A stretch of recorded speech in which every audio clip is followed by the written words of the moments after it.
중국을 보면 굉장히 자본주의스럽죠. 돈에 더 굉장히 집착한다든가, 경제 능력이 있는 사람은 저 사람 그런 능력이 있으니까. 중국의 위기의식이 미국 때문입니다. 중국의 약점들이 많은 지금 입장에서 미국이 공격이 들어오니까 굉장히 치명적입니다. 중국 공산당이 이루는 업적을 다 잃어버릴 수도 있거든요. 지금 기성세대들이 정신 바짝 차려야 되는 게, 아마 나중에 가면은 우리에게 물려준 게 아무것도 없었던 세대들하고 영원히 비난받을지도 모릅니다.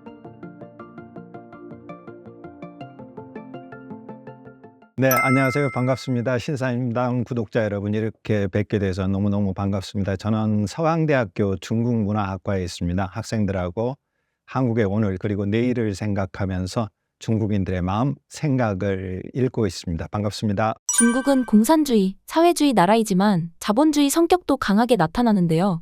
중국의 체제에 대해서 설명 부탁드립니다. 우리가 중국을 볼 때 이제 크게 착각하는 거라고 할까? 사실 꼭 착각은 아니죠. 왜냐하면 중국 공산당이 통치하는 나라니까 사회주의 국가인 건 맞습니다. 그런데 우리가 중국을 보면 참 희한한 게, 사회주의 국가인데도 불구하고, 정치 체제를 보면 사회주의 국가인데도 불구하고, 사람들의 일상생활이라든가 경제가 특히 이제 그런데 경제가 돌아가는 거, 이런 측면을 보자면 굉장히 자본주의스럽죠.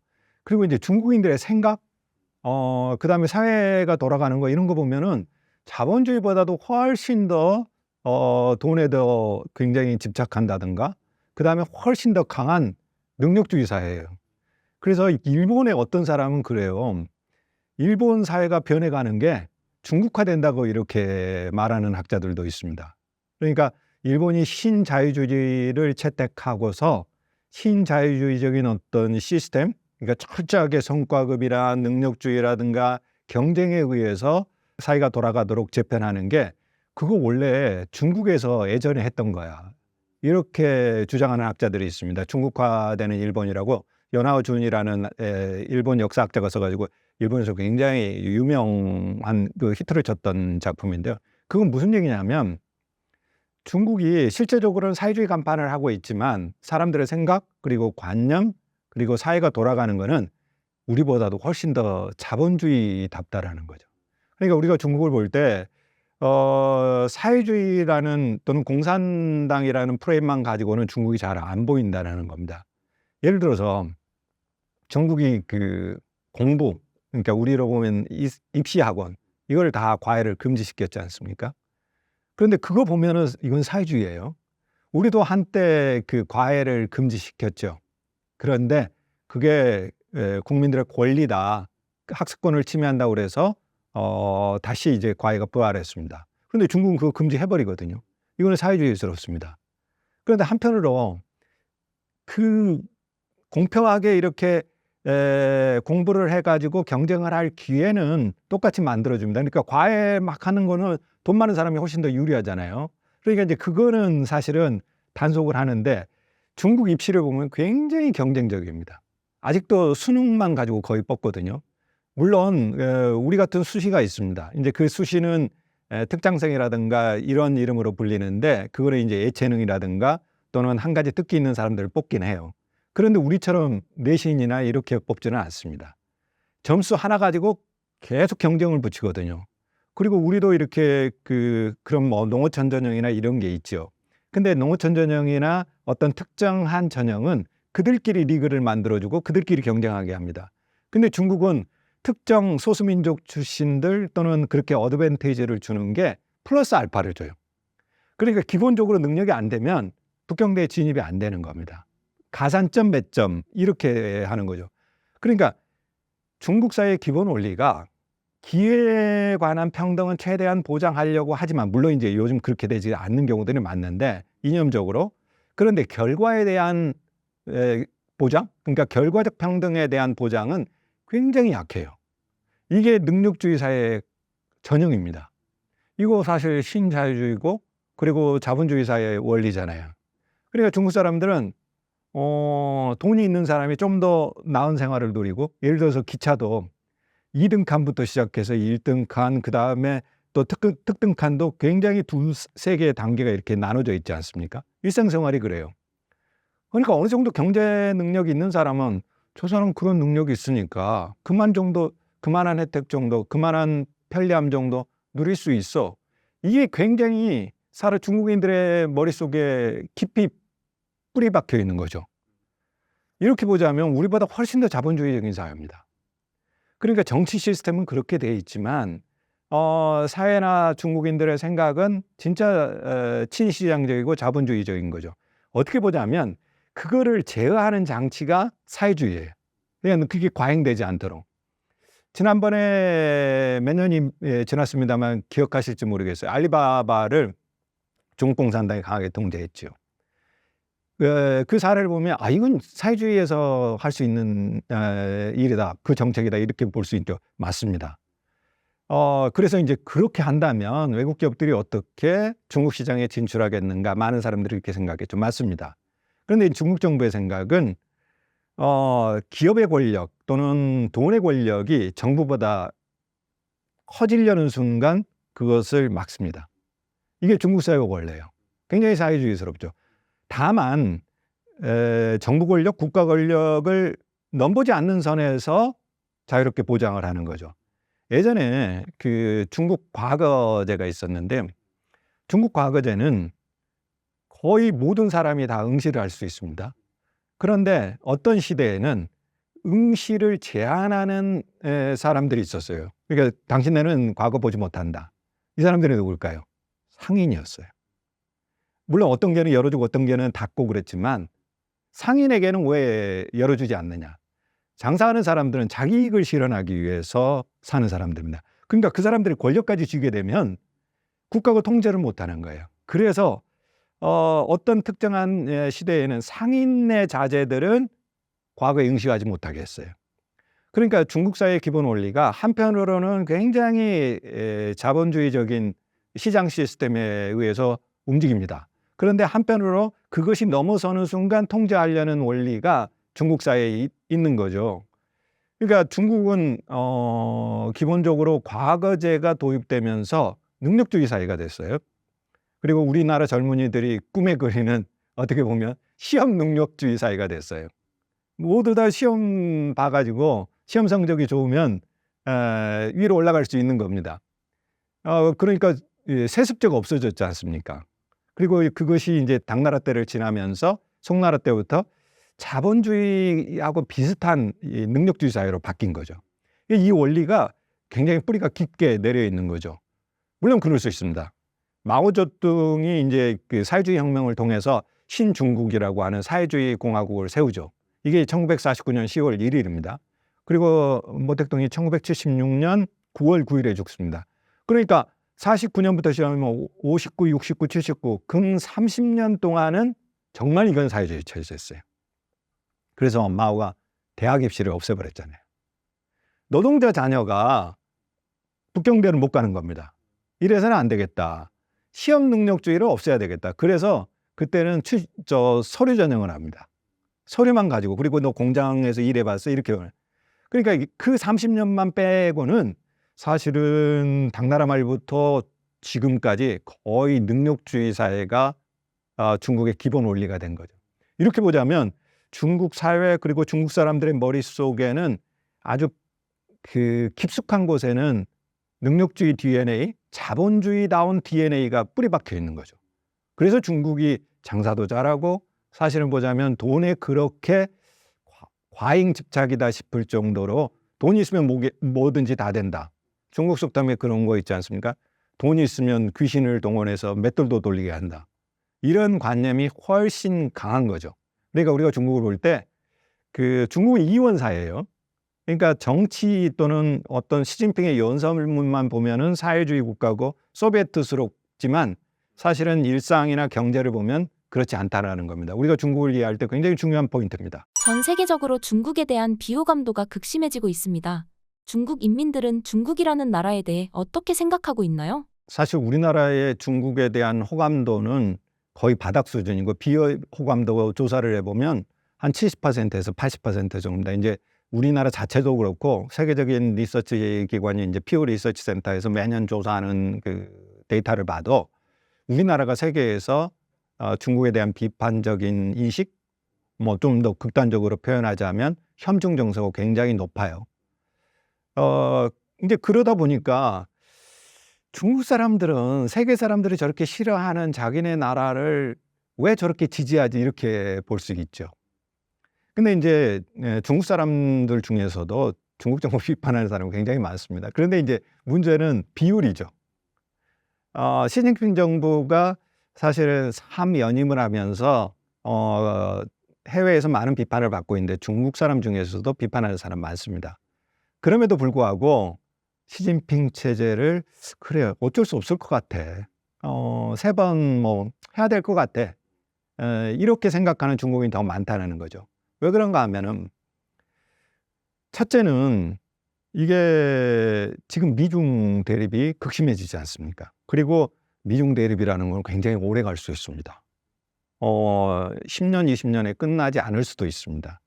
근데 중국은 여전히 미국을 굉장히 두려워합니다. 국력으로 보나 군사력으로 보나 중국이 아직 미국의 상대는 되지 않거든요. 근데 미국이 강력하게 지금 압박을 합니다. 중국으로서는 겁나는 일입니다. 지금까지 잘 성장해 왔잖아요. 그리고 이대로 조금만 더 성장을 한다면 미국을 위협하거나 또는 미국을 대체할 수 있는 세계적인 지위로 올라갈 수도 있겠죠. 그런데 지금 미국이 중국을 압박하면서 중국이 위기가 온다면 중국은 무너질 수 있습니다. 그러니까 굉장한 위기감을 지니고 있고 이거는 중국 공산당도 그렇지만 많은 중국인들이 그렇습니다. 왜 이렇게 보자면 전쟁 상태, 어떻게 보면 전시 상태인 거죠. 그러니까 전쟁 상태 또는 전쟁이 버금가는 상태이기 때문에 그래 지금 뭐 그래도 공산당을 지지해야 될 거 공산당을 중심으로 뭉쳐야 될 것 같아. 물론 마음에 안 드는 측면도 있지만 미국하고 중국이 대립하는 상황에서 우리나라를 지키는 게 더 중요한 것 같아. 이럴 수 있는 거죠. 그래서 이제 지지하는 측면이 있고 한편으로는 이제 그 중국 경제가 최근에 들어서 굉장히 안 좋아졌죠. 이거는 중국인들도 늘 하는 얘기입니다. 그럼에도 불구하고 그 전까지는 중국이 계속 성장해 왔죠. 그리고 중국 국력도 크게 성장을 했죠. 그러니까 미국과 중국이 대립한다라는 것은 어떻게 보자면 중국이 그만큼 성장했다라는 거거든요. 미국에 버금갈 정도로 미국이 위협을 느낄 정도로 성장해 왔다라는 거죠. 그러니까 거기에 대한 자부심이 있는 거죠. 이런 측면에서 보자면 해외에서는 특히 우리나라 같은 이제 중국에 대한 비판적인 정서가 굉장히 높은 나라 국민들이 보기에는 중국인들의 지금 정서를 이해할 수 없지만 중국인들 내부로 들어가서 중국인들의 생각을 보면 그 사람들이 중국 정부를 지지하고 중국 공산당의 리더십을 아직까지 인정하는 게 나름대로 타당성이 있는 겁니다. 미디어를 보면 중국의 애국 소비가 다른 나라들에 비해 유독 심한 것 같습니다.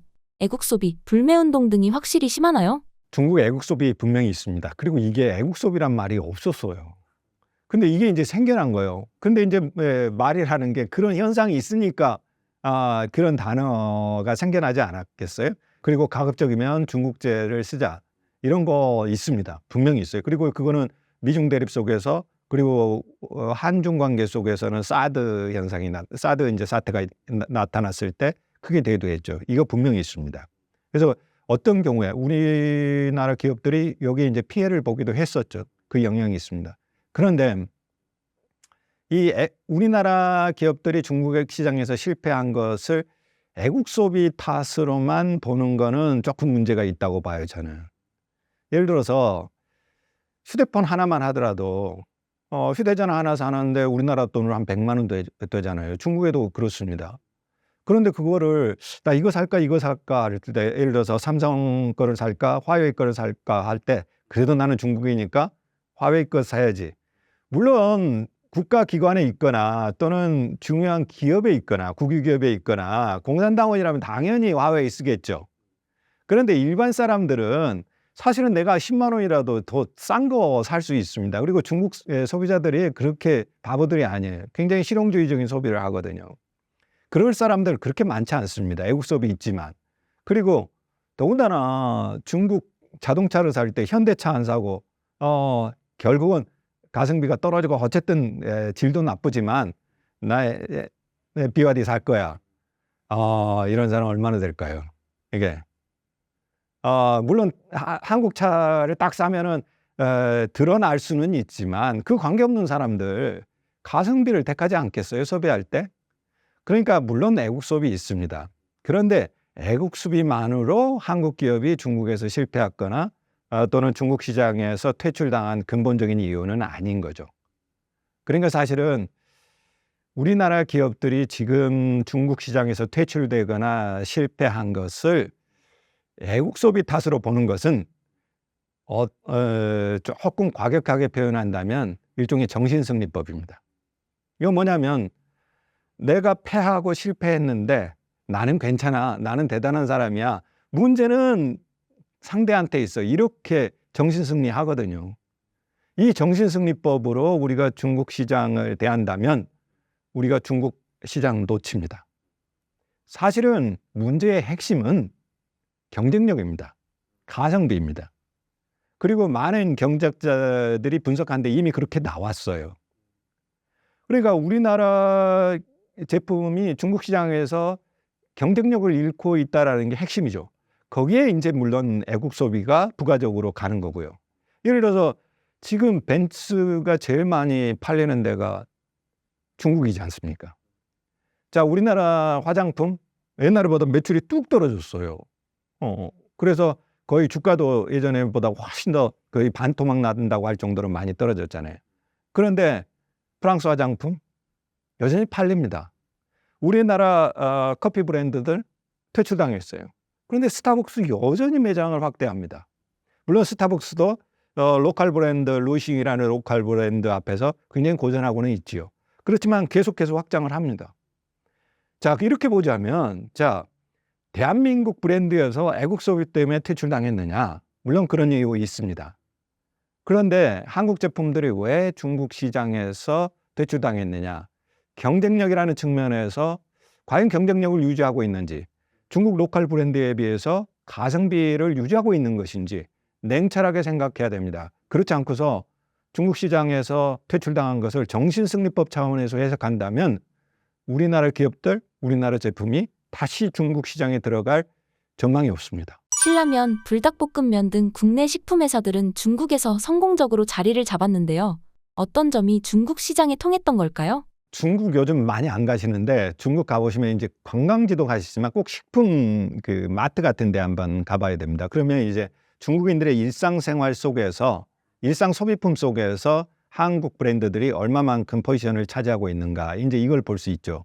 근데 여기 이제 그 마트에 가보면 이제 그 중국 마트에 가보면 꼭 매대에 들어있는 게 불닭볶음면이라든가 그 다음에 오리온 과자 제품이라든가 그 다음에 신라면이라든가 그 다음에 요즘에는 또 연세우유라든가 풀무원 제품이라든가 풀무원 두부 그 다음에 스파게티 제품들 면 제품들 이런 거 여전히 있단 말이에요. 이게 물론 소주도 있어요. 한국 소주는 중국 드라마에 나오기도 합니다. 이게 여전히 있죠. 그러니까 어떤 제품들은 퇴출을 당했는데 어떤 제품들은 여전히 중국인들이 좋아하고 있고 중국 시장에서 포지션이 있는 겁니다. 불닭볶음면 이런 거 중국에 없잖아요. 신라면만 해도 신라면 이전에 중국 시장에 진출했던 우리나라 라면 기업들이 있습니다. 다른 브랜드들 우리가 알고 있는 그거 다 실패했어요. 그런데 신라면은 성공했습니다. 매운맛을 중국 사람들이 입맛에 맞게 조정합니다. 그러니까 한국제를 가지고 가는데 그대로 가져가는 게 아니라 현지화, 로컬라이제이션을 하는 거죠. 그리고 신라면 같은 경우에는 이게 중국 사람들이 라면 끓여 먹는 문화가 없었어요. 그런데 이거를 단순히 중국 라면과 같은 그런 수준이 아니라 하나의 요리라는 개념, 이건 끓여 먹는다. 이 개념을 계속해서 전파를 합니다. 그리고 광고도 굉장히 잘합니다. 저 광고만 보면 이게 한국 제품인지 어떤지를 구분을 할 수가 없어요. 그리고 신라면 이렇게 또 한자를 이렇게 매우 신자가 딱 써 있고 또 빨간색도 나오고 그러지 않습니까? 이거 중국 사람들의 그 기호 문화적인 어떤 취향에 그대로 접목이 됐던 거죠. 그러면서 신라면이 크게 유행을 하고요. 그 다음에 오리온은 더 말할 게 없죠. 오리온 초코파이라든가 과자라든가 이거는 철저하게 현지화를 합니다. 그러니까 우리가 과거에는 그냥 중국에서 물건을 만들어 온 거죠. 우리가 그 지난 30년 동안 그러니까 한정수교 30년 동안 우리나라가 전체 수출해서 10,000원을 벌었다라면 그중에 8,600원을 중국에서 벌었습니다. 이거 엄청난 이익을 본 거죠. 그런데 그 이익의 대부분은 중간재에서 나왔어요. 그러니까 우리가 중국에 중간재를 수출해 가지고 그 중간재 수출한 것이 우리가 중국에서 벌어들이는 수익의 86%가 됐던 거죠. 그러니까 이게는 제조 공장이었던 거죠, 중국은.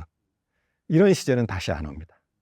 그리고 그렇게 중국에 공장을 지었으니까 중국의 시장에 진출한 게 아니었으니까 중국어 못해도 됐어요.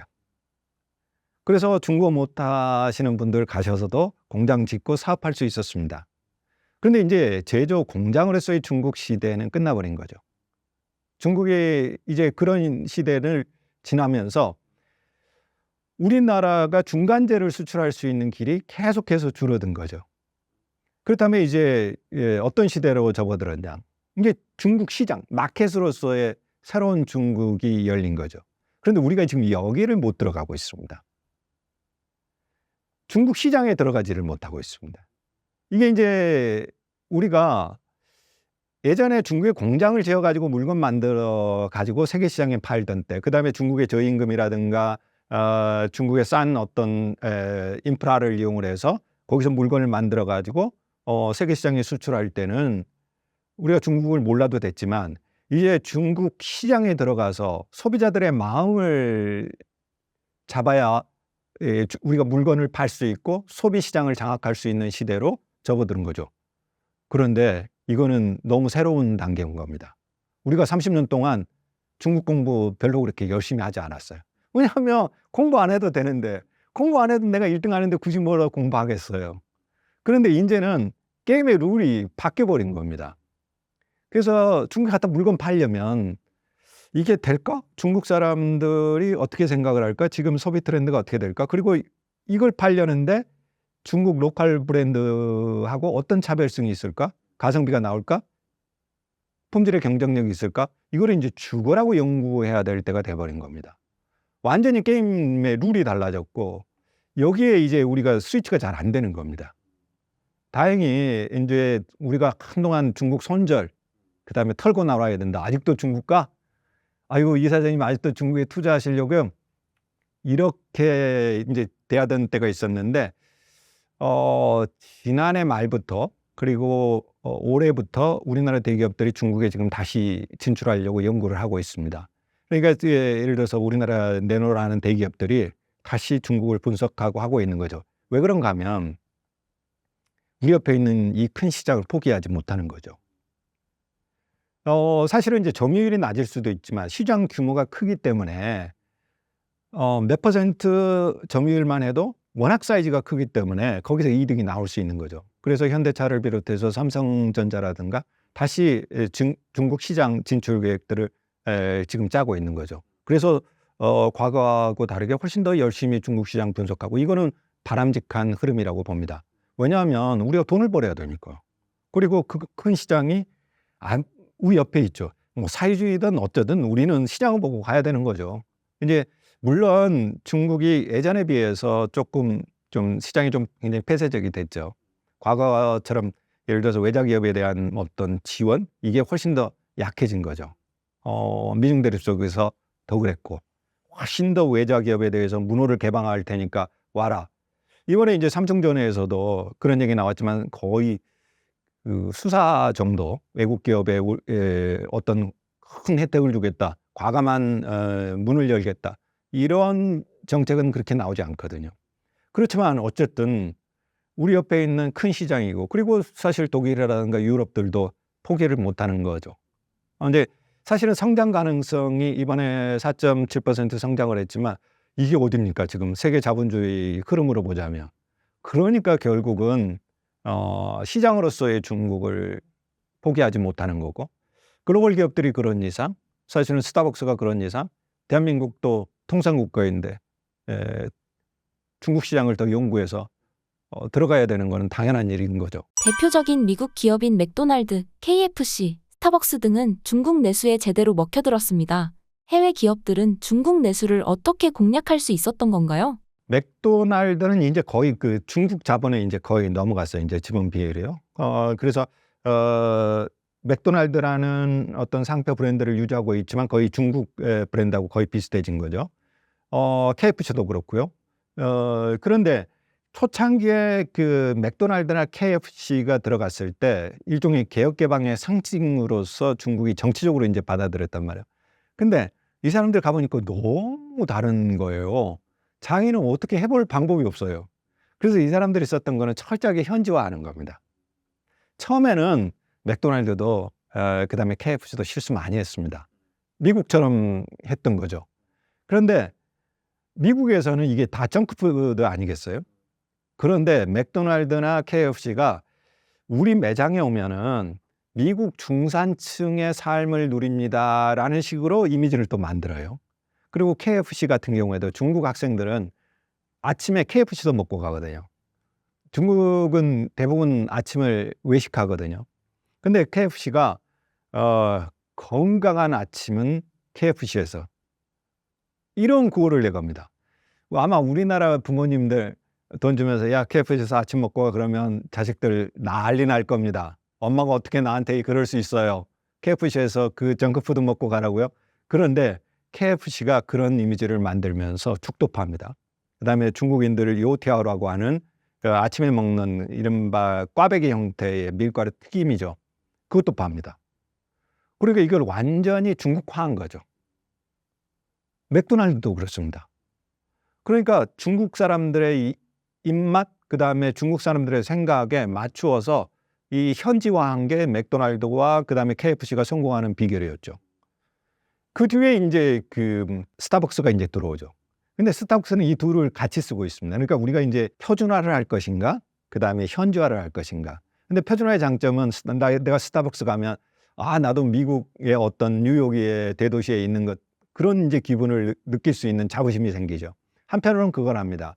그런데 이 스타벅스 라인업을 보면 티 브랜드들이 굉장히 많습니다. 그리고 미국의 스타벅스하고 중국 스타벅스하고 굉장히 디자인도 그렇고. 그러니까 어떤 부분에 있어서는 굉장히 표준화를 하면서 한편으로는 굉장히 현지화를 같이 해가는 거죠. 우리의 경우에는 사실 중국 시장에 대한 진지한 고민들이 상당히 약했어요. 그런데 진지하게 현지화, 이게 우리가 이제 기왕에 들어가려면 중국 사람들의 마음을 또는 입맛을 취향을 사로잡아야 된다고 들어갔던 기업들은 성공했어요. 그런데 그렇지 않은 경우에는 많이 실패했죠. 소비시장에 들어가는 게 그만큼 민감하잖아요. 그런데 많이 실패를 했던 거죠. 우리가 그런 측면에서 보자면 조금 그 한국이라는 브랜드의 그 우수성 그리고 경쟁력만 초기에 생각했는데 물론 있었습니다. 한류라는 브랜드 덕에 한국 브랜드 자체가 굉장히 한국제, 이거 한국제야 그러면 샀거든요. 그래서 우리나라 화장품이 많이 벌었죠. 이거 쓰면은 가성비니 뭐니 생각하지 않고도 다 이영애처럼 될 것 같고 송혜교처럼 될 것 같아서 중국 여성들 다 그냥 샀어요. 근데 요즘 그렇지 않는 거죠. 이런 새로운 상황에 적응하는 우리나라 기업들의 중국 진출 전략 그리고 중국 시장에 대한 꼼꼼한 공부 이게 이제 필요한 겁니다. 중국 시장에 제대로 들어가기 위해서는 현지화가 필수적일까요? 브랜드를 만드는 사람들이 굉장히 여러 각도에서 분석하는데 꼭 현지화가 답이고 또는 표준화가 답이 아니다 이렇게 나눌 수는 없을 겁니다. 그런데 이제 중국 사람들의 문화적인 관점에서 보자면 중국은 안과 밖이 굉장히 그 엄밀한 차이를 지닙니다. 중국 사람들에게 사람은 두 종류밖에 없다. 흔히 그렇게 얘기합니다. 내 사람하고 그 다음에 남이다. 그러니까 저 사람은 그 나의 관시라고 하는 중국 사람들이 얘기하는 나의 네트워크라고 하는 그 안에 들어와 있는가 아닌가. 그러니까 외국 기업인지 아닌지를 판단하는 것. 그러니까 예를 들어서 그 국적도 중요한데 외국 기업이 들어왔어요.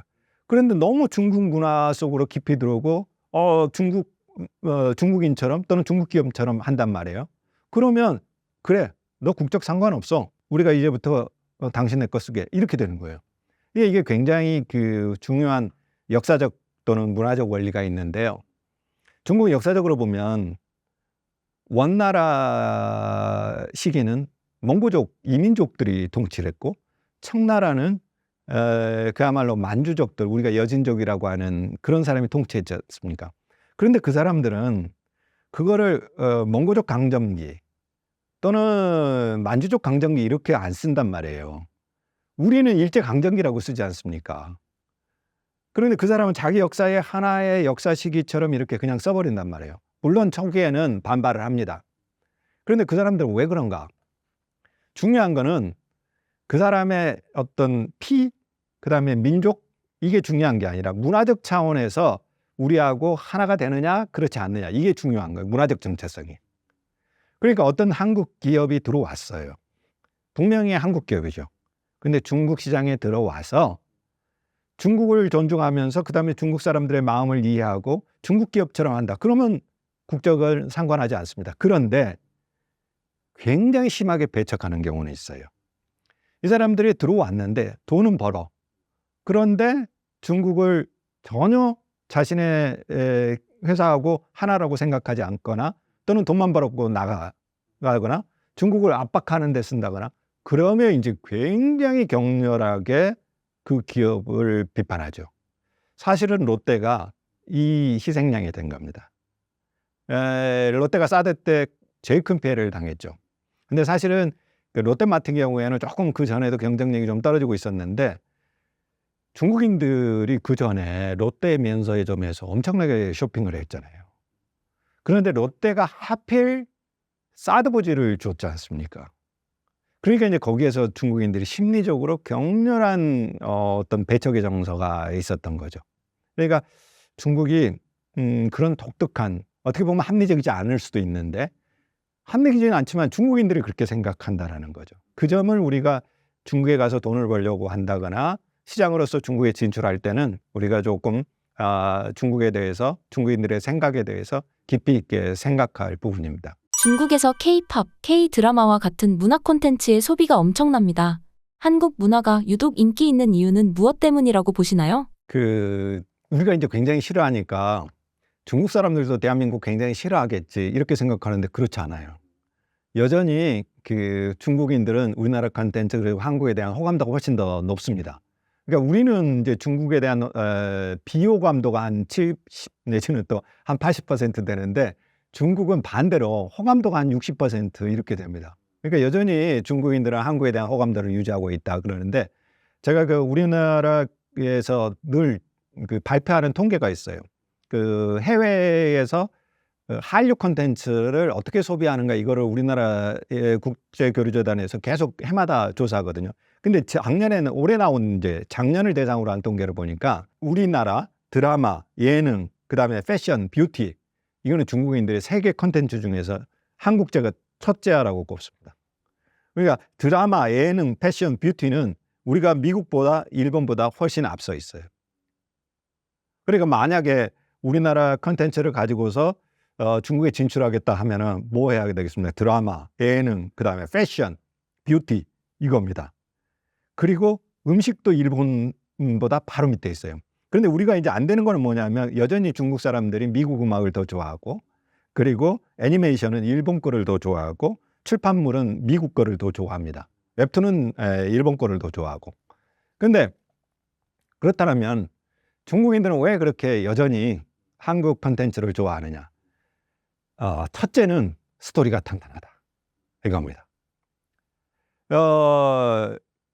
글로리가 작년에 2023년에 중국에서 1등 했어요. 우리나라 콘텐츠 중에서. 잘 보면 우리나라에서도 그 1등 했습니다. 그리고 세계적으로도 좋아했습니다. 그래, 왜 좋아하십니까? 라고 이제 설명을 돌려보면 한국 콘텐츠들 정말 스토리가 탄탄해요. 그리고 긴장감이 넘칩니다. 그러니까 우리나라 콘텐츠의 경쟁력이 글로벌 시장에서 먹히듯이 중국에서도 먹히는 겁니다. 좋은 콘텐츠는 결국은 중국에서도 소비가 되는 것이고요. 우리나라 드라마들, 그 다음에 영화들, 그 다음에 웹툰들, 게임들, 이거 여전히 강세를 지니고 있습니다. 최근 들어서 중국이 한한령 때문에 한국 콘텐츠를 소비하지 않는다. 그리고 한류 콘텐츠가 이제는 거의 중국에서 시장을 잃고 있다. 그리고서 중국에 들어가기가 굉장히 힘들다라고 하는데 이거는 잘못된 거예요. 제가 그 우리나라 제품 중에서도 경쟁력을 가진 것은 여전히 중국 시장에서 돈을 벌고 있다라고 늘상 얘기하는데 콘텐츠도 마찬가지입니다. 예전에는 그냥 한국제면 다 소비를 한 겁니다. 그냥 이것도 그냥 한국제, 그래. 이것도 한국제, 그러니까 한 겁니다. 그런데 이제는 중국 로컬 콘텐츠들 경쟁력도 좋아졌기 때문에 이제는 아무거나 소비하지 않는다는 거예요. 그러니까 한류 콘텐츠 중에서도 수준이 있고, 그리고 한국인들도 좋아하고 세계인들이 좋아하는 것은 중국에서도 분명히 통합니다. 그러니까 문제는 콘텐츠 경쟁력입니다. 그러니까 한류 콘텐츠는 안 된다? 한류 콘텐츠는 무조건 된다?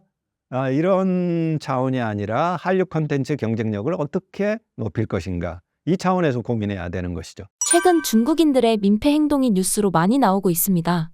이런 행동이 꾸준히 발생하는 이유는 무엇인가요? 우리 뉴스에도 이제 다시 오기 시작한 중국 관광객들이 관광지에서 여러 가지 다양한 어떤 민폐 사례가 있다, 이렇게 이제 많이 나오잖아요. 근데 이제 우리나라에서도 그렇고 다른 나라에서도 그렇습니다. 왜냐하면 세계적으로 중국 관광객이 제일 많지 않겠습니까? 이게 그렇게 나오다 보면 이제 사고 치는 사람들 생기죠. 그런데 이제 그런 차원도 있고, 한편으로는 문화적으로 보면 중국인들이 그 공공의식이라든가 이런 게 아직까지 굉장히 약합니다. 그러니까 중국인들에게 있어서의 공적 관념, 그다음에 어떤 공적인 데 가서 어떻게 행동해야 되는지, 이게 굉장히 약합니다. 중국인들은 그 세계를 나하고 관련 있는 사람의 세계, 그리고 나와 관련 없는 사람들의 세계, 이렇게 나눕니다. 그러니까 나와 관련 있는 사람들의 세계는 관시의 세계죠. 그러니까 네트워크이죠. 여기에서는 굉장히 희생적이고, 그다음에 내가 가진 것을 진짜 우리가 흔히 영화나 드라마에서 시옹디 이러듯이 그냥 나하고 친형제가 아니지만 모든 것을 다 주기도 하고 굉장히 잘합니다. 이거는 나하고 잘 아는 사람들, 나하고 친한 사람들의 세계에서는 그래요. 그런데 나하고 관련 없는 데 가면은 철저하게 관심 바뀌고, 그 무슨 일이 일어나든 나하고 상관없다, 이렇게 생각합니다. 그러니까 예를 들어서 그 중국의 이제 거리에 누가 쓰러져 있으면 사람들이 이렇게 도움을 주기보다 그냥 구경하는, 이런 게 이제 굉장히 많은 이슈가 되거든요. 그리고 내 집, 그리고 내 가정은 깨끗하게 꾸미는데 그 밖에는 막 쓰레기를 갖다 버린다거나 이런 일들이 벌어집니다. 그런데 중국인들은 문화적으로 그래요. 그러니까 중국의 관시라고 그러는데, 나하고 관시가 있는 그 범위 안에 들어오면 굉장히 깨끗하게 하고 잘하고 희생적이고 네 것 없이 이렇게 대하기도 합니다. 그런데 아직 공적인 공공의 관념이 굉장히 약하다 보니까 나하고 관련 없는 것, 이거는 내 것이 아닌 거예요. 나하고 아무런 상관이 없습니다. 그러니까 거기에는 어떻게 보면 좀 내가 쓰레기를 마음대로 버려도 되고 훼손해도 되고, 이런 의식이 굉장히 문화적으로 깊이 있게 잠재되어 있는 거죠. 이게 이제 사실은 공중도덕이라는 측면에서, 시민의식이라는 측면에서 올라와야죠. 근데 이제 아직까지 그래도 많이 좋아졌는데도 불구하고 요즘 중국 거리 가면 깨끗하거든요. 근데 이거는 사실은 시민의식이 높아진 측면도 있지만 중국이 굉장히 디지털 통제가 심해서 그러는 측면도 있어요. 그러니까 이게 시민의식이 그만큼, 또는 공공의식이 그만큼 올라와 있지를 않다라는 거죠. 근데 이제 중국인들이 이기적이다, 이렇게 얘기를 하는데, 그건 이제 중국인들이 이기적이라는 걸 어떻게 봐야 될지 모르겠지만, 중국인들이 어떤 특징을 가지고 있는가, 또는 어떤 행동 원리가 있는가, 어떤 행동 원리를 지니고 있는가, 여기에 대해서 중국의 인류학자 페이 샤오퉁이라고 하는 유명한 사람이 있거든요. 근데 그 사람이 그런 얘기를 합니다. 중국인들은 자아주의다, 이렇게 얘기를 합니다. 그러니까 우리가 말하는 이 자아주의하고 조금 다른 개념일 수 있고, 그 다음에 이 자아주의는 개인주의하고 조금 다른 개념입니다. 그러니까 개인주의라는 것은 내 개인의 이익만 챙기면서 남을 고려하지 않습니다. 근데 자아주의라는 것은 개인을 중심으로 해서 집단을 만들어요. 그런데 이 집단을 만들 때 우리처럼 큰 어떤 학교라든가 어떤 학번이라든가 국가라든가 이렇게 만드는 게 아니라, 나를 중심에 두고서 나하고 친한 사람들, 이런 사람들끼리 집단을 만듭니다. 그러니까 중국은 모든 사람들이 자기가 중심이 되는 겁니다. 그래서 페이샤오퉁이라는 인류학자는 그렇게 얘기합니다. 이거는 집단주의도 아니고 개인주의라고 표현할 수도 없는 건데 자아주의다. 그러니까 어떤 측면에서는 이 자아주의, 내가 이렇게 내 친구들, 나하고 사업상 비즈니스를 통해서 친한 사람들, 같이 이익을 주고받는 사람들끼리는 이렇게 네트워크를 만든다는 거야. 이 사람들끼리는 굉장히 잘해요. 어떤 일이 있으면 다 도와줍니다. 이게 전통적인 고전적인 의미의 개인주의하고는 다르죠. 그런데 나하고 상관이 없어요. 그거는 전혀 관심 바뀝니다. 이러한 중국인의 속성은 개인주의하고 다른 그 중국 인류학자 페이샤오퉁이라는 전설적인 인류학자인데, 이거는 자아주의다. 그래서 저는 그런 속성을 보자면 중국인들은 자아주의라고 부르는 게 맞다, 이렇게 생각합니다. 한때 부동산 쇼크로 인해 중국 경제 붕괴설이 많이 떠돌았습니다. 현재 중국 경제 상황은 어떤가요? 제가 경제학자는 아니기 때문에 경제를 구체적으로 이렇게 말씀드릴 수는 없지만, 제가 최근에 거의 한 달에 2번씩 중국인들을 만날 때마다, 그리고 관료들을 만날 때마다 중국 경제 어때요? 어떻게 느끼세요? 이제 이렇게 물어보기도 하고, 그리고 이제 그 중국 경제학자들하고 이제 같이 이렇게 얘기를 해보면 조금 고비는 지났다, 그렇게 얘기하는 사람들이 많은 것 같아요. 중국 정부가 사실은 막대한 돈을 풀어가지고 이게 부동산을 막 부양시키고 그냥 무너질 기업까지 살리는 그런 정도는 하지 않는다. 내가 한번 이렇게 지나가야 될, 그리고 거쳐야 될 그런 걸로 생각한다. 그런데 일반 중국인들 정말 안 좋다는 얘기 많이 해요. 예전보다 굉장히 안 좋고, 그리고 중국 젊은이들 만나면 요즘 중국 젊은이들이 취업을 이렇게 미룬다고 그래요. 왜냐하면 취업 기회가 계속 줄어졌으니까. 그리고 또 하나, 이게 공무원열이 그거 지표잖아요. 근데 공무원 시험을 보려고 하는 중국 대학생들, 청년들이 굉장히 늘었다라는 거. 그러니까 이거로 보면은 좀 안 좋죠. 그리고 심리적으로도 굉장히 조금 좀 다운이 돼 있는 것 같아요, 소비 심리가. 그러니까 요즘 그 중국 경제학자들이 말하는 거 보면 저축률은 높아지는데 소비 심리가 위축인 문제였잖아요. 그러니까 돈은 있는데 안 쓰는 겁니다. 그리고요, 이거 제가 그 중국에 가서 이렇게 실물로 느끼는 감각인데, 쓰면은 다 잡히잖아요. 중국은 다 모바일로 쓰니까 어디를 가는지, 무슨 돈을 쓰는지 훨씬 투명하게, 예전보다 투명하게 다 드러나거든요. 그러니까 말하자면 그 중국 공산당 소비라고 하는 게 줄어들어 버리는 거예요. 그러니까 이게 많이 쓰고 어떻게 보면 부패라든가 이런 부분도 훨씬 더 줄어들었던 거고요. 돈 흐름이 다 파악이 되잖아요. 제 통장이 한번 막힌 적이 있었는데, 제가 중국 통장이 있었거든요. 그런데 막힌 적이 있었는데, 이게 제가 줌으로 중국을 통해서 발표를 하고 원고료를 받은 거예요. 근데 그게 막힌 거예요. 그러니까 제가 그 얘기를 했더니 중국에서 사업하던 사람은, 저는 말도 마십시오, 훨씬 큰 돈이 지금 막혀 있습니다. 이게 뭐냐면, 자기가 중국인에게 돈을 빌려줬었는데 이 사람이 현금 인출구에서 현찰로 거기다가 넣어버린 거예요. 그러니까 이 돈을 소명하기 전까지는, 그러니까 검은 돈이 아니라는 걸 해명하기 전까지는 꺼낼 수가 없는 겁니다. 그러니까 이게 심리적으로 내가 쓰는 돈의 출처, 그리고 내가 어디에 썼는지가 드러난다고 하면 이게 쓰기도 그렇게 쉽지 않습니다. 그러니까 심리적인 요소도 있는 것 같아요. 그리고 중국 경제가 굉장히 안 좋고, 이런 측면에서 오자면 중국 경제가 굉장히 좀 안 좋은 측면이 있고, 그런데 요즘에는 이제 조금 더 나아지고 있다, 이렇게 얘기하는 사람들이 있는 것 같아요. 근데 이제 문제는 중국 정부가 위기를 헤쳐나갈 능력이 있느냐가 제일 중요하겠죠. 왜냐하면 사실 중국 경제 위기가 한두 번이 아니에요. 이번이 이제 4번째라고 얘기하는 사람도 있고 5번째라고 얘기하는 사람도 있습니다. 그러니까 개혁 개방 이후에. 중요한 것은 위기가 왔을 때 그것을 헤쳐나오느냐 그렇지 않느냐 하는 게 중요하죠. 이제 거기에 관건이 되는 거는 중국 정부의 능력이겠죠, 이게.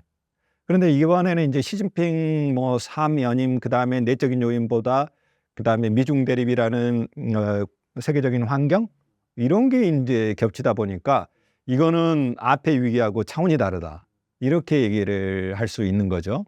그런데 제 개인적인 그리고 이런 문제 가지고 이제 중국 학자들끼리 많이 이제 회의도 하고 그러지 않습니까? 근데 이제 대체적인 합의된 결론은, 붕괴될 정도로 와해될 정도로 위기는 아니다. 그리고 상당 정도 개선의 조짐이 있다. 그리고 이제 그런 지표들을 보자면 미중 대립 속에서 화웨이가 계속 매출이 미중 대립 그리고 화웨이가 타깃이 됐잖아요. 근데 한 70% 정도 회복이 됐다고 그러거든요. 그런 측면에서 보자면 아직도 회복이 완전한 건 아니지만 최악에서는 조금 벗어나고 있다. 그렇지만 앞으로도 낙관은 알 수 없다. 이렇게 대체적으로 보는 것 같습니다. 최근 있었던 삼중전회에서 주목할 만한 점이 있다면 무엇일까요? 이번에 삼중 전회를 보고요. 그 많은 중국을 연구하는 학자들이 별로 그렇게 재미를 보지 못해서 왜 그러냐면 이슈가 터져 나와야 되는데 그래야 그거를 분석하고 하는데 그 의미를 해석하고 이러지 않겠어요. 그런데 중국 학자들이 별로 할 일이 없었던 겁니다. 왜 그런가 하면 그만큼 이슈가 없었다는 거죠. 근데 예전에는 이제 삼중 전회가 굉장히 중요하고 그다음에 새로운 공산당 리더가 탄생하면 이제 새로운 집행부를 꾸기도 하는데 이번에 이제 굉장히 늦게 개최가 됐지 않습니까? 근데 늦게 개최가 됐는데도 불구하고 커다란 결정이 나오지 않은 거예요. 예를 들어서 19기 삼중전회에서는 심화 개혁에 관한 중국 공산당의 중요한 결정 뭐 이런 게 나오거든요. 이번에 그런 게 없었어요. 그래서 이게 뭐냐? 왜 이렇게 없냐? 사실 이게 이제 논쟁이 될 정도로 별로 없었던 거죠. 그러니까 보자면 굉장히 좀 방어적이고 적극적이고 공격하고 뭔가를 새롭게 하기보다 잘 지금 했던 대로 관리를 잘 해나가자.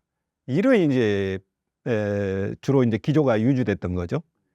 그런데 이제 제가 볼 때는 이게 중국이 그만큼 위기의식을 느끼는 것 같아요.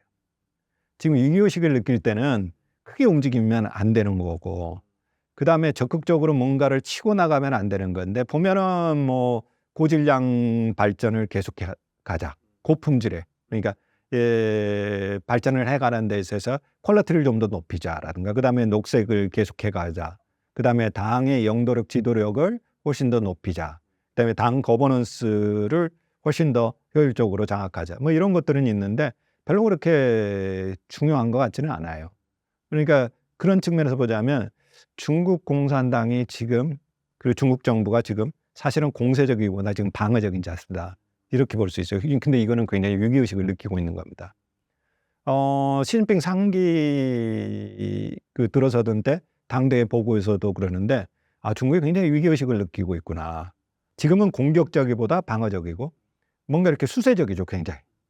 그런 게 이번 삼중전의 가장 큰 특징이라고 봅니다. 중국의 위기의식이 미국 때문입니다. 미국이 막강하잖아요, 사실. 그리고 역사적으로 미국이 패권을 잡은 뒤로부터 생각해 보면 미국에 도전했던 나라들 다 그야말로 주저앉았잖아요. 일본도 그랬고 독일도 그랬고요. 미국에 도전했던 나라들이 없습니다. 그러니까 미국이 경제력도 그렇고 달러를 쥐고 있지 않습니까? 군사력을 쥐고 있지 않아요. 그러니까 미국이 지금 뭐 흔들흔들하고 과거의 미국이 아니다라고 우리가 얘기할 수 있지만 미국의 힘이 막강한 겁니다. 사실 중국이 이렇게 성장한 것도 미국 때문이거든요. 미국 덕분이거든요. 미국이 이제 WTO에 중국 가입하는 걸 승인해줬고 그리고 중국이 미국에다가 많이 팔았고 그리고 미국이 세계 글로벌 질서를 유지해줬고 글로벌화의 가장 큰 혜택을 본 나라가 중국과 대한민국이지 않습니까? 근데 미국이 지금 문을 닫아버리고 기어이 중국을 주저앉히겠다고 그러고 이거 중국으로서는 겁나는 겁니다. 왜냐하면 성인이 된 뒤에 상대방이 싸움을 걸어오면 내가 응할 수가 있는데 대응을 할 수가 있는데 지금 중국은 성인의 단계까지 그렇게 성장하지 않았잖아요. 모든 면에서. 그렇기 때문에 중국의 약점들이 많은 지금 입장에서 미국이 공격이 들어오니까 굉장히 치명적입니다. 그리고 이걸 잘 못하면 중국 공산당은 지금까지 쌓았던 성과, 중국 공산당이 이루는 업적을 다 잃어버릴 수도 있거든요. 그리고 굉장히 고비인 거죠. 위기의식이 있고 중국 공산당이 그런 의미에서 보자면 굉장히 방어적이고 지금 공격할 때가 아니다. 근데 물론 그럴 수 있죠. 야, 이제 이판사판이다. 어쩔 수 없어. 그러면 공격적으로 나올 수도 있지만 어쨌든 지금 중국은 굉장히 예전보다 수세적이죠.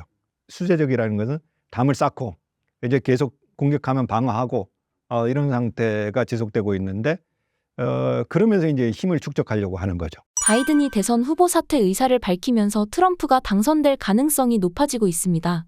트럼프 정부가 들어선다면 앞으로의 미중 갈등은 어떤 양상을 띠게 될 것 같으신가요? 트럼프가 이제 굉장히 세게 나왔죠. 그리고 다 뭐 100% 관세를 200% 올리겠다. 그리고 벤스도 이제 계속 굉장히 그 매파지 않습니까? 대중국 정책에서. 그런 측면에서 보자면 트럼프가 집권하는 게 중국에서는 굉장히 걱정할 만한데 중국인들은 그런 것 같아요. 물론 그 차이는 있지만 바이든이든 트럼프든 큰 차이는 없다. 미중 대립이라는 본질적인 차원에서 보자면 큰 차이는 없다. 미중 대립 이전으로 돌아가는 것은 불가능하다. 그리고 이제 바이든도 사실은 동맹을 통해서 압박한 거지 중국에 대한 경계심, 그다음에 중국의 성장을 이제는 뭐 같이 동반성자로 여기는 건 아니었거든요. 그러니까 어떻게 보면 좀 더 거칠고 그다음에 굉장히 센 트럼프가 집권하긴 했지만 어차피 어려운 국면은 마찬가지다라고 이제 보는 거고, 어떻게 보면 사실은 다루기가 쉬울 수도 있다 이렇게 생각하는 것 같아요. 왜냐하면 저희 이제 비즈니스맨이기 때문에 그런 측면에서 그냥 되게 큰 소리를 치기도 하지만 예를 들어서 중국 전기차 뭐 관세 100% 때리겠다 그러는데 200% 때리겠다 그러는데 중국 전기차는 미국에 하나도 안 들어가거든요. 이게 이제 그런 레토릭 가지고 계속해서 중국을 압박하기는 하지만 그럼에도 불구하고 뭐 바이든이든 트럼프든 큰 차이는 없다. 이렇게 보는 게 기본적인 생각인 것 같습니다. 트럼프 정부가 들어서면 한미 관계가 이전보다 약해질 것이라는 전망이 우세합니다. 한국 정부 입장에서는 중국과 미국 사이에 어떤 전략을 취해야 할까요? 구체적인 외교 전략에 대해서 제가 말씀드린 거는 조금 외람되고요. 저는 우리가 기본적으로 트럼프든 바이든이든 50년이나 또는 한 세기 동안 긴 미중 대립 시대를 살아가야 한다고 생각합니다. 이거 굉장히 어려운 시기입니다. 굉장히 우리가 살아보지 않은 시대고 한국으로서는 굉장히 위기의 시대입니다. 한국은 두 개의 정책성이 이제 현대 이후에 있습니다. 하나는 우리가 이제 분단 국가라는 것 때문에 안보가 굉장히 중요하죠. 이게 안보적인 의미의 대한민국의 정체성, 이게 굉장히 중요합니다. 그래서 우리가 미국과의 동맹 관계를 유지하는 거고, 또 하나는 60년대 이후 박정희 시대 이후부터 대한민국의 정체성이 바뀌었습니다. 통상 국가가 됐잖아요. 그때 이제 박정희 시대 수출 잘하면 최고의 기업이었지 않습니까? 내수 기업보다. 한국에 기여하는 거는 더 내수 기업이 많을 수도 있는데 수출 기업, 수출 100억 불탑 이런 거에 좀 표창하지 않습니까? 이거는 나라의 정체성을 이렇게 바꿨던 거죠. 그러니까 그때부터 시작을 하면 1960년부터 시작을 해서 우리가 50년, 60년 동안 정체성이 바뀐 겁니다. 통상국가가 된 거죠. 세계에서 독일 뭐 이런 나라들과 견줄 정도로 통상을 가지고서 경제 발전을 이루는 국가가 된 거죠. 정체성이 이렇게 바뀌었는데 이 두 가지가 사실은 상충될 수도 있잖아요. 그러니까 대한민국이 굉장히 힘들죠. 지금이 바로 그 지점에 와 있습니다. 이럴 때 대한민국은 저는 몇 가지 이제 좀 생각을 바꿔야 될 지점이 있다라고 생각하는데, 첫째는 이렇게 세계 질서가 지금 흔들리고 있잖아요. 미국도 옛날에 미국이 아니고 중국도 예전에 중국이 아니고 세계 질서가 막 굉장히 위험해지는 질서로 흔들리고 있습니다. 이럴 때는 낡은 패러다임 가지고 지금을 보거나 미래를 보면 안 되는 겁니다. 세계 질서가 이렇게 흔들리면요, 다시 안정화되려면 꽤 오랜 시간이 걸립니다. 사실 이제 2차 대전 이후에 세계 질서가 굉장히 안정적으로 작동을 했었고 우리가 그 혜택을 봤어요. 미국의 힘이 강하게 세계를 쥐고 있었는데 미국의 그립력이 지금 안 먹히잖아요. 이스라엘도 미국 말 안 듣는 거고 미국 자체도 지금 국내적으로 힘들고 우크라이나 전쟁도 지금 정리를 못 하잖아요. 그러니까 그만큼 세계 질서가 흔들리고 있다는데 이 흔들릴 때 대한민국이 제일 위험한 국가 중에 하나입니다.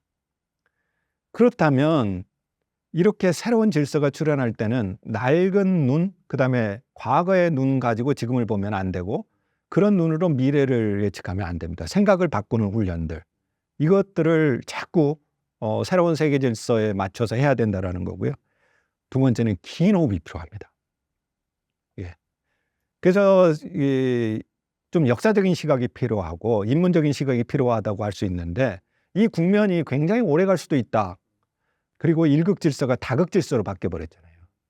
이게 안정이 되기까지는 오랜 시간이 걸리기 때문에 긴 호흡으로 세계 질서를 볼 필요가 있다라는 거고, 이런 속에서 이제 우리가 어떻게 살아갈 것인가, 이것들을 굉장히 전략적으로 사고할 필요가 있습니다. 이 전략적이라는 거는 사실 보면 가치나 이념에 따라 사고하는 게 아니라 굉장히 실용주의적으로 사고할 수도 있는 그런 상황들이 늘 일어날 수 있다라는 겁니다. 그래서 사실 근데 우리가 이게 약해요.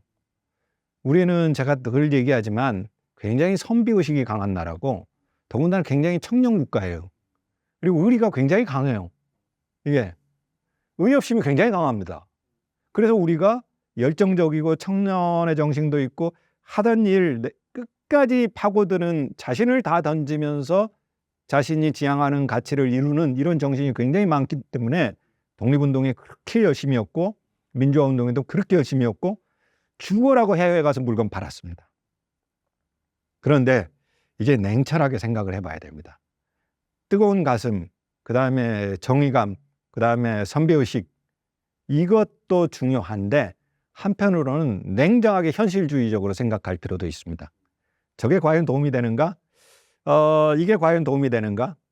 상인의식이라고 하는 비즈니스 감각 차원에서도 한번 생각해 볼 수 있습니다. 그렇다고 해서 망나니 국가 이익만 생각하는 나라가 되자는 게 아니라 그 TOP를 잘해야 돼요. 이제 TOP하고 상관없이 가치, 그 다음에 이념, 그 다음에 완보적인 상황만 생각했지만 지금은 그렇지 않거든요. 이때는 저렇게 했지만 이때는 이게 더 옳은 것 같아. 지를 위해서 사는 게 아니라 옳음을 추구하는 삶을 산다고 했을 때 옳다라는 거는 때와 상황, 일에 따라 다 달라질 수 있습니다. 이러한 정신을 가지고서 길게 벌어질지도 모르는 이 다국화된 세계 질서, 미국과 중국이 흔들리는 이런 질서에 대비해야 된다는, 물론 우리에게 가장 좋은 거는 미중 대립이 빨리 해소되는 겁니다. 이게 우리에게는 제일 좋아요. 대한민국은 옛날에 중국이 선진국일 때 선진국 옆에서 중국과 관계 잘 유지하면서 빨리 발전했고, 해방 이후로는 미국 선진국과 관계를 잘 유지하면서 빨리 발전했습니다. 그런 국면이 빨리 오는 게 우리한테는 제일 좋아요. 그런데 이게 굉장히 오래 걸릴 것 같단 말이에요. 이게 굉장히 우리에게는 시련이고 굉장히 위기의 순간입니다. 이게 긴 대한민국 역사로 보자면 지금 우리가 살고 있는 이 시대가 굉장한 위기의 시대에 접어들었습니다. 국가의 리더뿐만 아니라 대한민국 모든 국민들이 위기의식을 가져야 되는 이유가 바로 이것입니다. 최근 북한과 러시아의 관계가 긴밀해지고 있습니다. 중국은 북러 관계가 긴밀해지는 것을 원치 않는다는 시각에 대해서 어떻게 생각하시나요? 중국이 그 북한 편일 것 같은데 요즘 가만히 보면은 중국이 북한 편 맞나 이런 생각을 하게 됩니다. 근데 중국이 제일 우려하는 거는 동아시아를 포함해서 세계적으로 냉전 체제가 다시 재편되는 거예요. 근데 중국이 북한과 러시아 편에 딱 서버리면 북쪽에, 위쪽에는 이제 러시아, 중국, 북한, 그리고 아래쪽에는 우리, 일본, 미국, 이렇게 이제 삼각 동맹식으로 이렇게 되어버리는 거죠. 이러면 냉전 질서가 굉장히 강해지면서 한반도가 불안해집니다. 그리고 전쟁이 일어난다고 만약에 생각을 해보면 중국이 여기에 휩싸일 수밖에 없습니다. 중국이 제일 지금 세계 질서를 앞에 두고 제일 원하는 게 뭘까요? 세계 질서가 안정되는 겁니다. 전쟁이 없는 겁니다. 과거 중국이 성장할 때처럼 세계가 딱 이렇게 WTO 아래서 무역하고 그다음에 관세 낮추고 이렇게 사는 거, 그다음에 냉전적으로 대립하지 않는 거, 이거 중국이 원하는 거예요. 왜요? 그때 중국이 제일 많이 성장했잖아요. 지금 냉전 질서가 다시 부활하면서 그다음에 전쟁이 일어나면서 중국이 지금 위기에, 세계 질서가 흔들리면서 위기에 빠져 있는 겁니다. 다시 동아시아에서 이런 냉전적인 압력이 높아지는 거 중국이 원하지 않는 겁니다. 그래서 사실은 러시아하고도 어떨 때는 그냥 손잡아서 어쨌든 이제 미국하고 대립하니까 손잡고 친하게 지내야 된다고 생각하지만 한편으로는 북한에 대해서 그렇게 우호적이지 않습니다. 중국이 휘말리면 중국 자체가 위태로울 수 있는 거거든요. 이게 굉장히 중국이 실리적으로 생각하는 거죠. 자기 나라 국익을 먼저 생각하면서 북한 문제를 대하고 있는 거죠. 알리익스프레스, 테무, 쉬인 등 중국 이커머스 플랫폼의 성장세가 무섭습니다. 중국 이커머스가 중국을 넘어 글로벌 공세에 나서는 이유는 무엇이라고 보시나요? 우리가 이제 그 알뜰시라고 하는 이 중국 플랫폼 공습 때문에 굉장히 마음이 불편하죠. 야, 이렇게 가다 보면 우리나라 기업들 다 망하는 거 아니야? 정말 우리나라 소비 시장까지 이렇게 그야말로 공습을 당하는 거 아니야? 이렇게 많이 생각하는데 위기감이 있죠. 그리고 우리나라 사람들이 지금 중국에 대한 공포감, 위기감이 있습니다. 과거 30년 동안은 우리가 중국보다 훨씬 앞에 있었고 위에 있었단 말이에요. 그리고 우리나라는 중국이 배워야 될 모범 국가였습니다. 그런데 이제 우리가 중국보다 낙후될 수 있구나 이런 생각을 하게 되는 거죠. 얼마 전에 정부에서 통계를 냈죠. 첨단 분야에서 경쟁력이 미국을 100으로 봤을 때 우리가 중국보다 뒤처진다 이런 결과가 나왔습니다. 그러니까 첨단 과학기술에서 뒤처진다라는 것은 미래에 우리가 중국보다 뒤처질 수도 있다 이렇게 이제 해석할 수 있는 거예요. 굉장히 위기감과 공포감입니다. 그런데 이 무렵에 또 알뜰시가 공습을 해오고 있습니다. 굉장히 위기감이 느낄 만하죠. 그런데 이 알뜰시는 왜 한국을 이렇게 공습할까요? 사실 보자면 중국에서 돈 많이 벌면 올 필요 없습니다. 안 왔잖아요, 예전에는.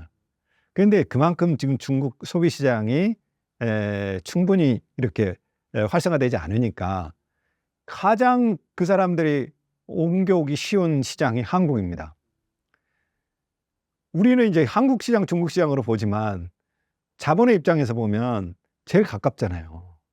어떻게 보면 중국 동부에서는 우리나라가 정말 가까운 시장입니다. 우리나라 기업들도 그래요.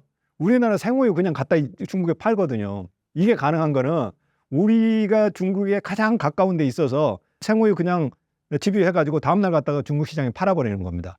다른 나라는 못해요. 이게 중국도 반대로 중국 입장에서는 배송이 너무 빠르잖아요. 물론 우리의 물류창고를 세우기도 했지만 그러니까 중국 동부에서는 동부에서 저쪽 몽골이나 티벳이나 이쪽에 가는 시간보다 서울에 갖다 뿌리는 게 훨씬 더 빠릅니다. 그리고 사실 한국 소비자들은 인터넷 서비스 구매에 굉장히 또 강점도 있지 않습니까? 그러니까 이 사람들은 중국의 소비가 침체되는 상황에서 1차적으로 한국을 계속해서 침투할 수밖에 없죠. 그리고 사실 우리가 중국제 그동안 많이 썼잖아요.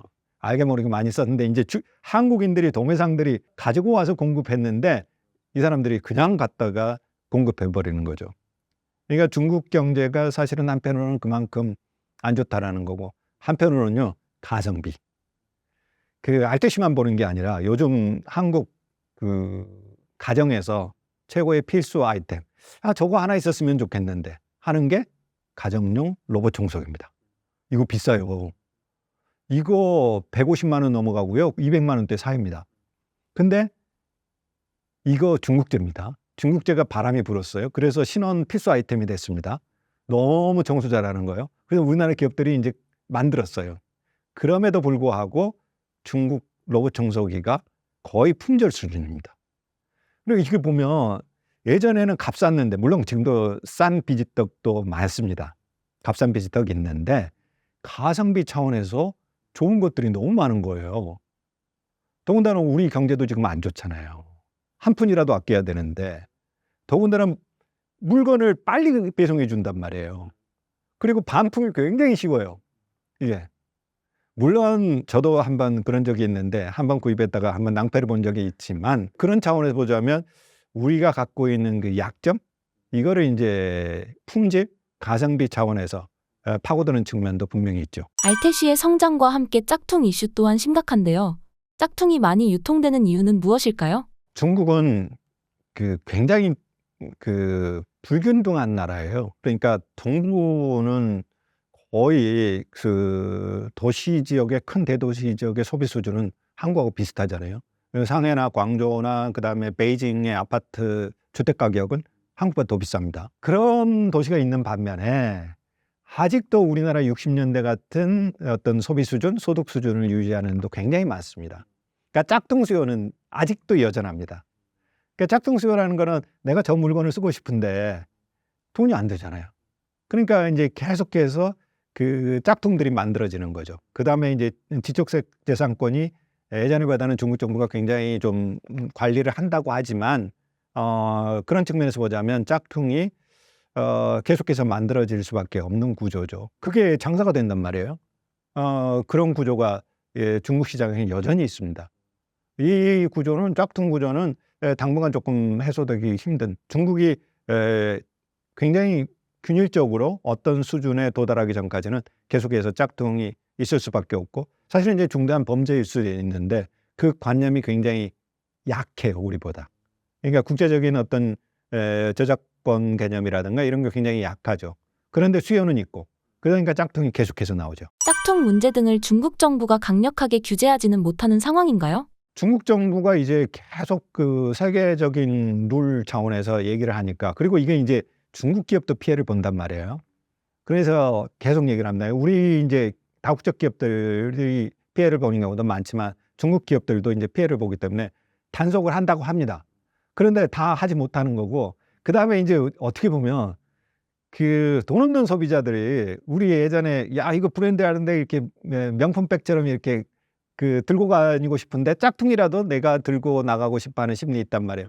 그것들을 다 차단하는 게 이제 굉장히 중요한데, 근데 못 사는 사람들, 그 다음에 내 핸드폰 쓰고 싶은데 화웨이를 붙이기도 하고 그 다음에 갤럭시를 붙이기도 하고 이런 심리가 있거든요. 그러니까 이게 근절이 안 되는 거예요. 그 다음에 그것들을 이제 싸게 이렇게 공급해 주는데 뭐 성능은 똑같아. 복제를 했으니까요. 카피를 했으니까요. 그런데 이게 사실 짝퉁인데도 불구하고 글로벌 브랜드를 붙이고 싶어하는 이런 것들 굉장히 많죠. 그 다음에 내 차에도 세계 명품 차처럼 그런 거를 이렇게 붙이고 싶어서 그거 팔아요. 그게 자기 차에 막 달고 다녀요. 보면 금방 들통이 나는데. 그러니까 그런 수요가 여전히 있다라는 거죠. 근절하기가 중국이 굉장히 큰 나라고 그래서 근절하기가 굉장히 쉽지 않은 측면이 있습니다. 중국이 짝퉁을 진짜처럼 감쪽같이 만들 수 있는 이유가 있을까요? 중국 사람들이 그 짝퉁을 왜 그렇게 잘 만들까? 그런데 이제 사실은 인구가 많기 때문에 그거 잘하는 사람들 진짜 많습니다. 14억 인구가 되니까.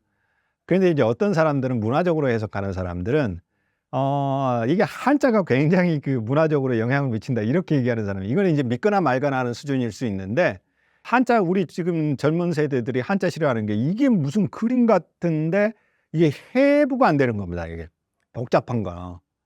그런데 하나하나 따라가면서 풀기도 하고 이렇게 하는 훈련들이 일상에서부터 계속 축적된다라는 거죠.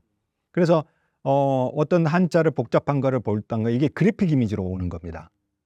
이게 이제 굉장히 중국인들의 문화적으로 그 훈련하는 데 도움이 된다. 이게 이제 그 제가 하는 얘기는 아니고 서구에서 중국 문화를 해석하는 사람들이 문화적인 속성, 그러니까 사실은 이제 짝퉁을 만드는 자본 때문이죠. 돈 때문에 많이, 그 수요가 있기 때문에 짝퉁이 이렇게 많이 나오는 겁니다. 그렇게 짝퉁을 원하지 않으면 정교하게 안 만드는 거죠. 돈이 되니까 나오는 겁니다. 우리나라 짝퉁이 없어진 게 법의 규제도 있지만 짝퉁이 안 사면 없어지거든요. 근데 중국은 여전히 짝퉁 수요가 있기 때문에 가급적 진짜처럼 만들려는 노력들이 있는 거죠. 사실은 원인은 거기 있죠. 배경은 거기 있습니다. 근데 이제 문화적으로 해석하자면 정말 그 모방을 잘하는 중국인들의 문화적 DNA가 한자에서 왔다, 이렇게 해석하는 문학자들이 있습니다. 중국 및 해외 이커머스가 급격히 성장하는 가운데 국내 이커머스 유통업계는 어떤 방향성으로 나아가면 좋을까요? 우리나라가 지금 대중국 전략, 비즈니스 전략 차원에서 제일 힘든 부분이고 제일 중요한 것은 경쟁력 부분이죠. 지금 우리나라 제품이 중국제 앞에서 경쟁력을 잃고 있다는 게 지금 가장 심각한 측면입니다. 물론 이제 그런 이유 때문에 중국 제품들이 우리나라 시장을 공습하는 거고, 또 우리는 중국 시장에 그만큼 들어가지 못하는 거죠. 그러니까 관건은 이제 경쟁력인데 이게 쉽지가 않잖아요. 경쟁력을 올리는 게 쉽지가 않습니다. 그래서 이제 그냥 중국에서 떠나자. 그다음에 중국에서 들어오는 제품을 막자. 이런 생각을 할 수 있죠. 근데 이거는 임시방편입니다. 왜 그러냐면 세계 어디를 가든 메이드 인 차이나 있습니다. 삼성전자 분이 그런 얘기하는 게 제가 인상적이었어요. 뭐냐면 물론 지금 삼성 갤럭시가 중국 시장에서 굉장히 포지션이 낮아졌죠. 시장 점유율이 굉장히 낮아졌습니다. 그리고 TV 뭐 다 마찬가지입니다. 그렇다고 해서 중국 시장 포기하고 나와버리면 그러면 남미 시장에 가면 화해가 없냐라는 겁니다. 아프리카, 유럽에 가면 화해가 없냐라는 겁니다. 현대차도 마찬가지입니다. BYD가 유럽에 없습니까? 결국은 중국 기업하고 지금 중국 제품들하고 싸울 수밖에 없는 세계적인 시장 환경이 조성되고 있다는 거죠. 그런 측면에서 보자면 우리가 중국에 대응하는 차원이 굉장히 조금 어떻게 하면 경쟁력을 올릴 것인가라는 차원에서 심각하게 고민해 봐야 되는 것이고, 결국은 글로벌 시장을 놓고서 중국과 경쟁을 하잖아요. 중국 시장만이 아니라, 그리고 우리 시장만이 아니라. 그런 측면에서 보자면 우리가 중국을 저 기업이 가지고 있는 제품을 면밀하게 공부하면서 우리 경쟁력을 높이는 수밖에 없죠. 이게 굉장히 힘든 과정인데, 우리가 중국에 대한 정신승리법에만 빠져서 우리의 경쟁력을 높이는 데 소홀한다면 장기적으로 보면 굉장히 위험해질 수 있습니다. 우리는 그야말로 의지할 게 인재들, 그리고 사람의 자질들, 이거밖에 없는데 우리가 가지고 있는 이 자질들이 사실은 세계 시장에 가서 우리가 물건을 파는 것으로 드러나고 그 속에서 우리가 성장을 해야 하는데, 더 이상 한국이 이제 성장할 수 없는 코리안 피크에 지금 놓여 있다라고 하면 한국이 굉장히 위기죠. 우리가 지금 굉장히 위기에 빠져 있지 않습니까? 장기적으로 보자면 한국은 수축 사회로 들어가고 있고, 그 다음에 성장률도 안 올라가고 있고, 계속해서 지금 우리가 실감을 하듯이 한국이 성장 그래프가 꺾여버린 거죠. 예. 이런 측면에서 보자면 앞으로 20년, 30년 뒤에 한국이 어떻게 될 것인가. 우리가 그동안 30년 동안 먹어왔던 먹거리 가지고 앞으로 30년 동안 그렇게 살 수 있을 것인가. 30년 동안 해왔던 생각들 다시 한번 해봐야 됩니다. 한국을 다시 리모델링하고 그렇지 않으면 우리 젊은 세대들이 힘들어지지 않습니까? 먹고 살 게 없잖아요. 지금 기성세대들이 정신 바짝 차려야 되는 게, 아마 나중에 가면은 우리에게 물려준 게 아무것도 없었던 세대들하고 저 같은 기성세대를 기억할지도 모릅니다. 영원히 비난받을지도 모릅니다. 참 우리가 대한제국 보면 저 사람들 왜 저랬지? 그리고 나라를 식민지 속으로 빠뜨렸지? 한심한 조상들처럼 보잖아요.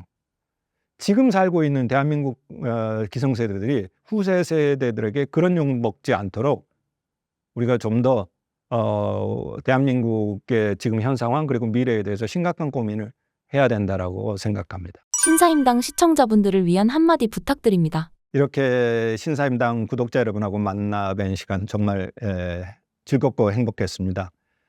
대한민국이 사실은 굉장히 괜찮은 나라입니다.